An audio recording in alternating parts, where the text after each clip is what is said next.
Without objection. Okay. Thank you, Mr. Chairman. I yield back. Gentleman yields back. Chair now recognizes the Vice Chairman of the committee, Mr. Russell, for 5 minutes. Thank you, Mr. Chairman, and thank you for holding this hearing. I guess I've got one basic question to begin with, and then we'll take the discussion from there. First off, thanks for what you do, and I mean that with all sincerity. But what are the consequences of quitting?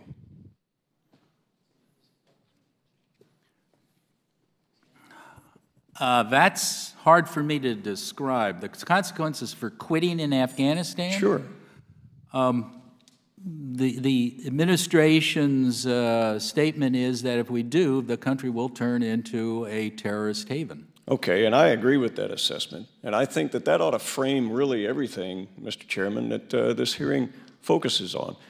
Because it'll be very easy to talk about time, money, many other things, and we'll hear from many members of that. But I'm the only member of Congress in this hearing that actually served in Afghanistan. And what I would take exception to is the notion that the design of the military was not thought through.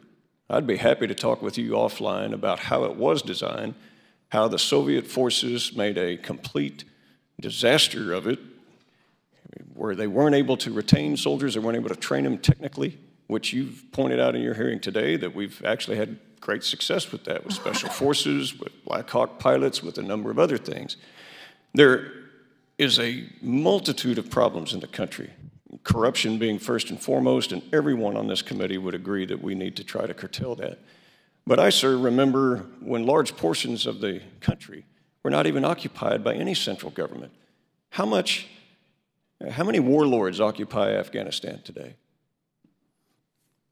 Quite a few, sir. Where they're in total control of regions. Herat, Mazar-Sharif, maybe 40% of Kabul as they're turning it into rubble. How many warlords occupy Afghanistan today?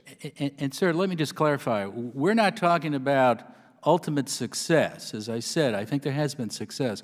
The report that we released had to do with the training mission and training. Well, let's visit and trying to that, because one of your critiques was that the police are not properly trained and the military has no business training the police. Are you aware, sir, that when we first began the mission, that NATO took on many voluntarily of the training of the police, which was welcome? In fact, I was a delegate to the United Nations Afghan Security Conference in 2002 that met and discussed these very issues in Geneva, Switzerland.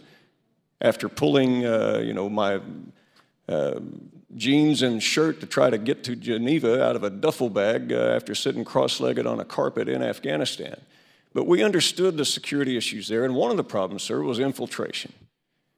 They made a disaster of it when you had police forces coming in, goodwill, all of this, no vetting, and they said, please come on in and let's do this, we'll train you to be police. If you go back and examine the blue on green incidents, most of them come from law enforcement, not the military. The NATO, I agree, could be used better in that regard, but we have to look at the things for infiltration. And with regard to the Army not talking or cooperating, I find that very striking, since most of our headquarters are fully integrated in the armed forces there on the ground. To point to this fact, you stated that the Special Forces have been quite successful and quite reliable. I would point out that the Army trained those, so they obviously know something about training to technical ability and giving all of that. And I guess my point is this: while I applaud efforts on corruption, what is hard for me as a warrior for most of my adult life is it's always people sitting here talking to people sitting there, pointing bony fingers with red faces saying, why is this a failure? Why did this go wrong? We should quit. We should pull out. And I tell you what, for the record, Mr. Chairman, I cannot be one of those today. I just can't. And there'll be follow-on testimony that we'll hear from our colleagues, and I respect that.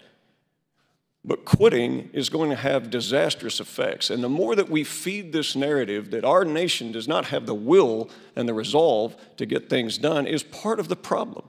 Having been a warrior and veteran of several wars, I can tell you this: that when we have this confusing message coming from Congress and coming from others, where we Oh, we're going to have commitment. No, we're not going to have commitment. Oh, we're going to have a timeline. No, we're not going to have a timeline. Oh, we're going to be here for this long with this many troops. No, we're not going to be there for this long with this many troops. Does that have an impact on how the Afghans see resolve and commitment from the United States? I don't know, sir. Well, I do. Yeah, yeah. It has a big impact. But Congressman, let me just tell you, we support the mission in Afghanistan. The reason we issued the report is to try to draw lessons learned. And I favor that. And best practices. So we state the facts as we found them. I think you probably would agree in reading the report with 90% of what we found and what works. The whole reason we issue these reports are not to say gotcha to the military, and as General Dunford and others have been very happy, they confirm and help them in designing and implementing better programs for the future. So this report is not an attack on our military. It is not an attack on our mission, sir. It is trying to help the mission. Well, and I'm glad that you established that, because that's the foundation that we need to be on, and I am grateful for that, and thank you for your indulgence. Mr. Chairman, I'm out of time. Gentleman's time's expired.